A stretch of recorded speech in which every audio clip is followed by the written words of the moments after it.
Hola, mentes inquietas, bienvenidos a este nuevo vídeo sobre pensamiento crítico.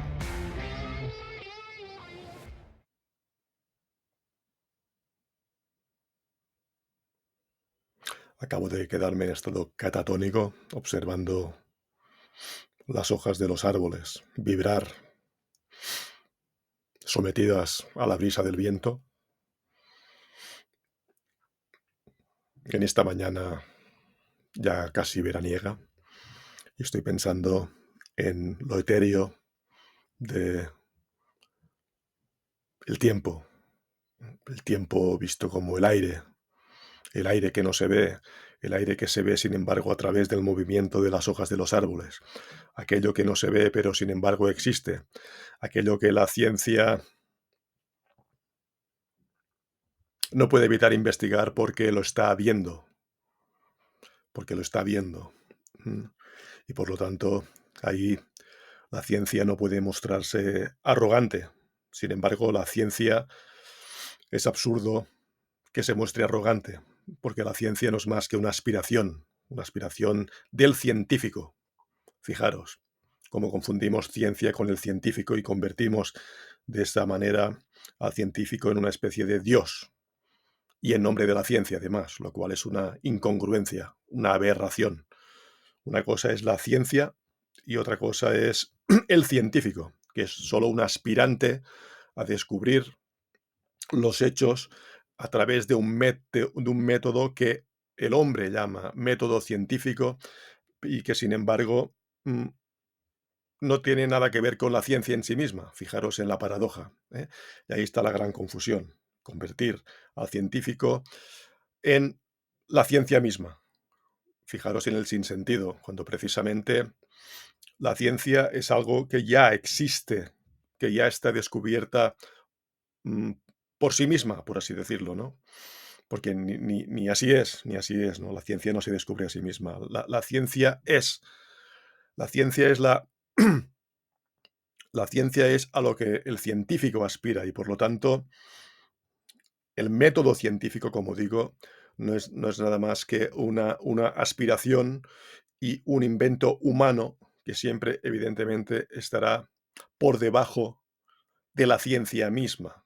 Por lo tanto, haría falta que el científico fuera humilde para ser un buen científico, porque solo va a ser, por bueno que sea ese científico, un aspirante, ¿eh? Entonces, estoy bastante harto de oír lo típico, ¿no? Eso no es cierto porque la ciencia no lo ha demostrado, ¿eh? Pues precisamente esa misma arrogancia cae en su propia trampa, ¿no? Porque si se dice que eso no es cierto, que es una afirmación en negativo, porque la ciencia todavía no lo ha demostrado, no es cierto. El científico todavía no lo ha demostrado. Y precisamente por eso se dedica a ser científico, ¿eh? Para aspirar a la verdad científica, no a la verdad del científico, ¿eh? Entonces, que una cosa no se haya demostrado, como la afirmación mismo indica, no significa en absoluto ni que no haya que investigarla y todavía menos, por lo tanto, de que haya que negarla, porque eso es una estupidez anticientífica, anticientífica, ¿eh? Bien, muy harto estoy, muy harto. Tampoco se puede pasar uno a al polo opuesto, ah, con la arrogancia, espiritual, ¿eh? Que sería aquello que no se ve y que la ciencia no puede demostrar, pues hablar de ello como si la ciencia lo hubiera demostrado. Y es más, hablar de ello menospreciando la ciencia. ¿Mm? No solo al científico, humilde, porque el científico arrogante ya no es científico y se le puede despreciar, ¿eh? Sino que esa arrogancia espiritual que parece que esté rivalizando con la ciencia, lo cual es una estupidez, porque la verdad, sea espiritual o sea material, es científica en sí misma, ¿eh? Por lo tanto, desde el otro bando absurdo, el otro bando absurdo, el que rivaliza con la ciencia, que parece que es la espiritualidad, cuidado, eh, la espiritualidad malentendida, ¿eh? Porque evidentemente Un gurú espiritual auténtico nunca va a despreciar la ciencia, todo lo contrario, sino, como digo, va a poner en el mismo saco la espiritualidad con la ciencia, con la ciencia. La ciencia debe incluir, no debe, no, incluye lo material y lo espiritual. ¿Mm? Aquello que se puede palpar, tocar, que es tangible, con aquello que no lo es y está por descubrirse, o bien porque como sería el viento, el aire, se demuestra su existencia, pero no se ve, y de ahí que el científico lo investigue, como no dude en investigarlo, como aquello que se intuye, pero no se ve, y el científico debería investigarlo, no solo el gurú espiritual, ¿eh? Porque el gurú espiritual es otro tipo de científico, efectivamente, y que debería colaborar agarrado de la mano con el científico propiamente. No debería haber una separación, ¿eh? Porque, ya digo, es tan obvio como esto. La verdad, la verdad no entiende de separaciones, ¿eh? Las separaciones las hacemos los hombres a menudo porque son necesarias, efectivamente, para distribuir el trabajo, y luego debería hacerse una comprensión holística de ese trabajo fragmentado, o bien ocurre en un sentido negativo, es decir, compartimentar para separar estrictamente y rivalizar. A través de esa separación mal entendida, es decir, que no consiste en una simple organización del conocimiento para luego llegar a acuerdos comunes, cuando se produce esa separación, digo, para rivalizar, para contraponer, y no contraponer en el sentido positivo de llegar a afinar en el conocimiento de la verdad final, ¿no? Pues, por así decirlo, ¿no? La verdad final, porque ya digo que como seres humanos nunca encontraremos la verdad final, evidentemente, y por eso existen los científicos, que no la ciencia, porque la ciencia, ya digo, que está allí, es lo que el hombre no conoce y aspira a conocer. ¿De acuerdo? La espiritualidad mal entendida te dice que como se intuye que no todo lo que se ve es lo que existe, efectivamente, pues entonces se pasa de rosca y rivaliza, ya decía, con la ciencia, con lo cual se está contradiciendo, porque la ciencia en sí misma, como decía, es la aspiración a la verdad. Y eso también lo debería hacer, efectivamente, o pretende hacerlo, precisamente la espiritualidad. Entonces, ¿por qué te opones a la ciencia? Deberías oponerte al mal científico, no a la ciencia, ni tan siquiera, como digo, al científico. Al científico. Quiere decir al científico humilde que investiga para descubrir una verdad, una realidad, mm, para el conocimiento humano en general, o bien que también tiene relación, para la mejoría de la vida de los seres humanos, ¿no? Bien, y el conocimiento en sí mismo ya es una mejoría, ¿no? No solo hace falta aplicar el conocimiento médico, por ejemplo, científico, que se ve más claro, ¿no? Para la mejoría del ser humano, ¿no? El mero conocimiento de nuestra existencia, de lo que nos rodea, de lo que no nos rodea, ya mejora al ser humano, ¿eh? Le mejora el alma, el espíritu. Fijaros, el espíritu. Aquí ya se ve cómo va ligada la espiritualidad con la parte material, que es la que equivocadamente, por otra parte, relacionamos con la ciencia, ¿eh? Con aquello tangible, ¿eh? Entonces, eso es hacer un mal favor a la ciencia, ¿eh? Solo valorar lo tangible. O aquello que, como os decía, de las hojas de los árboles, que las mueve el viento, pero el viento no se ve, y entonces solo ahí el mal científico, solo allí va a intentar descubrir en qué consiste eso del aire, ¿no? Eso del aire. Eso que no es tangible, pero que se ve claramente que existe en este caso. Sin embargo, en el tema de la espiritualidad, el mal científico pues lo menosprecia, lo desprecia, y como decía, en nombre de que no se ha demostrado científicamente, con lo cual decía también, es un contrasentido, porque si no se ha demostrado científicamente, eh, a lo mejor es porque no tienes el método como ser humano limitado, el método precisamente científico, llamado científico por el ser humano, para descubrir eso que no se, eso que no se ve. Y como no lo estás viendo, pues lo menosprecias o simplemente lo niegas. Y si lo niegas, evidentemente no lo vas a investigar. Y si no lo vas a investigar, no lo vas a descubrir porque ya has decidido que no existe. Con lo cual, insisto, como científico, que no como ciencia, repito, como científico estás haciendo un mal favor a la ciencia, que a lo mejor esa ciencia efectivamente, eso que no se ve pero que intuimos, efectivamente la ciencia ya sabe, esa conciencia universal, vamos a llamarlo así, ya sabe que eso efectivamente no existe y puede tener razón el mal científico. Digo mal científico porque aunque en este caso tendría razón, no se ha molestado en investigarlo y por lo tanto en justificar por qué no tiene razón. ¿De acuerdo? Eso por parte de los científicos, que se confunden como si fueran dioses con la ciencia misma. Y por otra parte, decía, el mal gurú espiritual o los arrogantes, ¿no? de la espiritualidad, ¿no?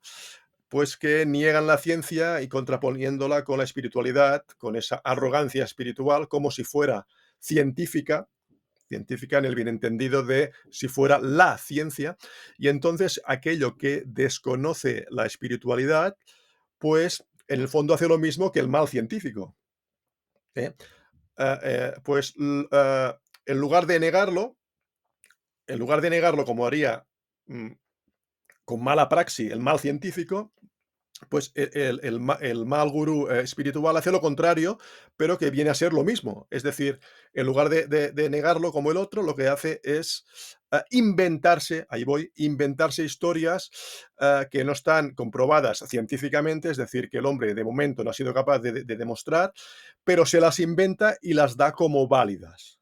Y entonces lo que hace es entrar en pelea con el mal científico, que se lo niega por la razón equivocada, y el mal gurú espiritual lo afirma también por la razón equivocada, con lo cual están los dos en el mismo juego, es decir, es la misma moneda, pero las dos caras, ¿no? Las dos caras distintas de la misma moneda.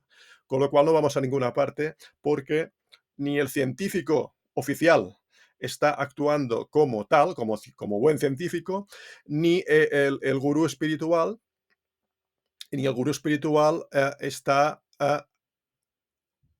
está defendiendo la ciencia, fijaros, porque yo no separo espiritualidad de la ciencia, como no separo evidentemente lo material de la ciencia, que es lo que estudia el científico oficialmente hoy en día, pues entonces ese gurú espiritual pues no está siendo científico tampoco en su espiritualidad. Entonces, en el fondo son dos malos científicos que lo que hacen es traicionar a la ciencia, a la ciencia. Fijaros, si yo por ejemplo digo que el tarugo de mi vecino eh, es eso, es un campeón de la taruguez, pues entonces eso no sé si se puede demostrar o no, porque es un hecho empírico, como serían que se mueven las hojas de los árboles empujadas por algo que no se ve, que es el aire. Entonces, claro, podría haber un científico que pondría en duda mi opinión sobre mi vecino, que es un tarugo. Y fijaros que ahí entramos en una batalla parecida a la del el espiritual y el mal científico, que es lo que no se ve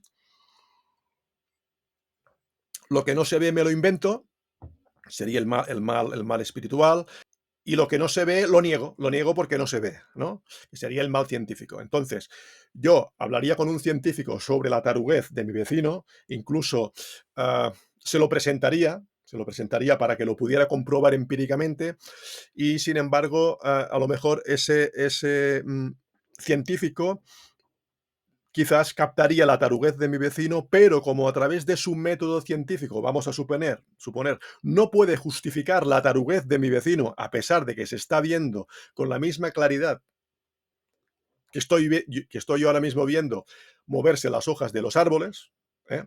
Empujadas por algo que no se ve, pues a lo mejor, como el científico ha descubierto en qué consiste el aire que mueve y el viento que mueve las hojas, aunque no nos puede dar la última explicación, la última respuesta, que es de dónde procede ese aire y esas hojas, etcétera, que eso ya sería la última pregunta, ¿no? La de la existencia misma, ¿no? Pero bien, el científico podría justificar en qué consiste ese aire, ¿no? Ese oxígeno ese oxígeno, etcétera, que mueve las hojas. Sin embargo, para justificar la taruguez de mi vecino, uno se debe conformar con la mera observación, ¿eh? Porque estamos entrando en terrenos insondables, insondables, que ni la ciencia y dudo incluso que la espiritualidad, a pesar de sus invenciones, cuando no se trata como es debido esa espiritualidad, obviamente, pues nadie podrá descubrir de dónde procede realmente la taruguez de mi vecino, ni siquiera el científico que estaría observando la taruguez de mi vecino. También podría ser, efectivamente, que a pesar de que ese científico tuviera delante al tarugo de mi vecino, pues no se diera cuenta tampoco de la taruguez de mi vecino, porque quizás ese mismo científico es tan tarugo como mi vecino. Eso no se puede descartar, a pesar de que el científico tenga un título universitario, que eso podría parecer un contrasentido, pero no lo es. Existe mucho científico tarugo, quizás no o sí en aquello que estudia, aquello al cual se dedica, pero tarugo, por otra parte, en otros ámbitos que van más allá de su ciencia, ¿no? Su ciencia. Y de hecho, fijaros cómo cuadra el tema, que hay mucho científico o lo que sea, o no científico, que se dedica a ello, se especializa en un ámbito concreto, en este caso vamos a decir el científico, precisamente porque es un tarugo en tantos otros ámbitos y se refugia, en este caso, en la ciencia para sentirse menos tarugo, aunque es verdad que un tarugo no se siente tarugo. Fijaros la complejidad del asunto, pero a nivel inconsciente, y eso no lo puedo demostrar yo científicamente, o quizás sí, porque no me dedico propiamente a la psicología, pues ese tarugo quizás de algún modo inconsciente, digo, sí que se dé cuenta que es un tarugo, con lo cual es evidente que va a ser menos tarugo de lo que parece. Claro, si no sería un contrasentido, ¿no? Entonces, una cosa es el inconsciente, otra cosa es el consciente, y cómo ese inconsciente, digamos, nos hace hacer cosas que no nos damos cuenta. ah, sí que las hacemos, pero no por qué las estamos haciendo, y las estamos haciendo porque ese inconsciente nos lo está dictando. ¿eh? Entonces, volviendo al tarugo de mi vecino, que es lo que me ocupa ahora mismo como ejemplo paradigmático, ¿no? Tú puedes tener delante al tarugo de mi vecino, y darte cuenta de su taruguez y sin embargo no saber científicamente de dónde procede, porque es un verdadero enigma. Es un verdadero enigma que no se puede explicar simplemente con el funcionamiento neuronal, en este caso de mi vecino. Eso sería demasiado sencillo, porque ya digo que su taruguez traspasa los límites no solo de la ciencia, seguro que no, porque la ciencia, digo, que es la última, tiene la última palabra, no el científico, insisto, pero digo que la taruguez de mi vecino va más allá, va más allá del conocimiento, por supuesto, humano, que quiere decir del científico en este caso, y yo diría que de las leyes newtonianas, einsteinianas, de la ley de la física cuántica, e incluso yo diría que haría falta descubrir un término que describiera a mi vecino, que quiere decir que vaya más allá incluso de la metafísica. De la metafísica. Es decir, mi vecino, por favor, cuando se muera, y Dios no lo quiera, es decir, que tarde mucho en morir, porque es un fenómeno de la naturaleza, y más allá, ya digo, de la naturaleza y todo, de la naturaleza vamos a llamarle cósmica, por ponerle una palabra, un término, a falta de sintiéndome impotente por definirlo exactamente, porque uno no puede definir aquello que desconoce, y uno conoce perfectamente la taruguez del vecino y sin embargo no la puede asir, igual que, como decía, uno conoce el aire, el viento, y uno no lo puede asir, ¿no? Pues lo mismo ocurre con mi vecino, lo mismo, ¿eh? Entonces, se puede, yendo al inicio, se puede comprobar empíricamente, que no quiere decir científicamente, es decir, explicar las causas exactas, ¿no?, de ese fenómeno, porque es la palabra exacta, Mi vecino es un fenómeno catastrófico, ciertamente, ciertamente, catastrófico para la humanidad entera, aunque la humanidad no lo sepa todavía, pero yo ya lo sé, porque veo el camino ascendente que lleva en esta vida, sus progresos, su evolución, cómo no desfallece en su evolución de fastidiar al prójimo, que es lo que hace cada día con más experiencia, con más dedicación, con más refinamiento, con más eficiencia. Un día el mundo se va a enterar de lo tarugo que llega a ser mi vecino. Y Dios no quiera que mi vecino se entere nunca de que es un tarugo. Eso va a ser muy difícil. No, no corremos ese peligro. Porque si se entera un día de lo tarugo que es, pues va a dejar de ser tan tarugo. Y se va a centrar en sí mismo y en analizarse y entonces va a perder espontaneidad. Y la espontaneidad de mi vecino, que sea su gracia, esa es su gracia, ¿no? Que su talento siempre es expansivo, es exponencial. No tiene, no tiene fin, no tiene fin. Entonces, como el infinito que el ser humano, quiere decir el científico, volviendo al científico, tampoco por más que se hable del Big Bang, por más que yo pueda hablar del tarugo de mi vecino, pues el infinito pues es insondable como mi propio vecino. Entonces, ese científico que observara a mi vecino, pues supongamos que se diera cuenta de lo tarugo que es, no podría negar que hay que investigarlo, porque lo está viendo. Otra cosa es que uh, uh, como lo está viendo, no pueda negar su existencia, y ahí vuelvo al principio de todo, que algo que no se ve no se puede negar arrogantemente desde la ciencia, que quiere decir en nombre de la ciencia, en nombre, no desde la ciencia, porque la ciencia tiene la verdad última, ya digo, sino como científico uno no puede confundirse con la ciencia misma, negando el fenómeno precisamente porque no lo está viendo. Y como no lo veo, pues lo niego. Pues eso es anti-científico. Eso es una traición a la ciencia. ¿eh? Una traición a la ciencia, del mismo modo, insisto, que el gurú espiritual, aquello que no se ve, pues se inventa historias para justificarlo, con lo cual ya decía que está también traicionando a la ciencia. A la ciencia. Bien, espero que os hayáis aclarado con mi explicación. Espero que ese vídeo os haya servido para reflexionar, no sobre el tarugo de mi vecino, porque ya digo que no hay nada que hacer y no vais a sacar nada en claro, efectivamente. Solo hay que contemplarlo y disfrutar, ¿no? Pasa que, bueno, vosotros no tenéis la suerte de disfrutar de mi vecino. Yo sí, porque lo tengo aquí al lado y lo veo casi cada día, ¿no? Entonces, bueno, soy un afortunado, soy un privilegiado. Un privilegiado de poner, de comprobar cómo se puede poner en duda no a la ciencia, sino a las limitaciones humanas científicas, científicas, eh, y del método científico humano que ya se ve que a menudo no da la talla. No da la talla, como demostró Einstein respecto de Newton, decía, ¿no? Pues eso mismo, eso mismo. Bien, hay que fijarse en los pequeños detalles, o aparentes pequeños detalles, porque es ahí donde está la grandeza y el gran descubrimiento, como le ocurrió a Newton con la manzana, que yo creo que le cayó en la cabeza mientras estaba durmiendo la siesta, y entonces el tipo pues se despertó, ¿no? Con el golpe de la manzana en la cabeza, y desde ese estado letárgico, ¿no?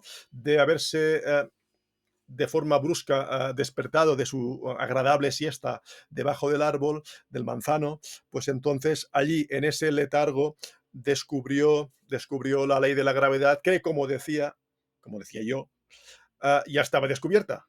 Es decir, la ciencia en sí misma es la verdad última y ya estaba descubierta en sí misma, la ley de la gravedad. Y decimos que la descubrió Newton en un ejemplo antropocéntrico, ¿no? Antropocéntrico uh, de la visión del mundo, ¿no? Como si el hombre fuera el centro de todas las cosas, cosa que se demuestra falsa precisamente en aquello en que el hombre se da arrogancia diciendo que ha descubierto la ley de la gravedad, cuando la ley de la gravedad, si fuera el hombre un poco más inteligente, quiere decir más humilde, pues se daría cuenta de que la ciencia misma ya lo ha descubierto y que el hombre es solo un aspirante, un científico que no es sinónimo de ciencia, todo lo contrario, es un humilde aspirante a descubrir la ciencia. Y Cla bien, dicho todo esto, ya me callo y espero que os haya gustado el vídeo, que hayas aprendido algo. Yo he aprendido mucho, muchísimo, escuchándome, me escucho y aprendo muchas cosas. Por eso me encantan mis vídeos. No me pierdo ni uno, ni uno. Los veo todos, todos. ¿Eh?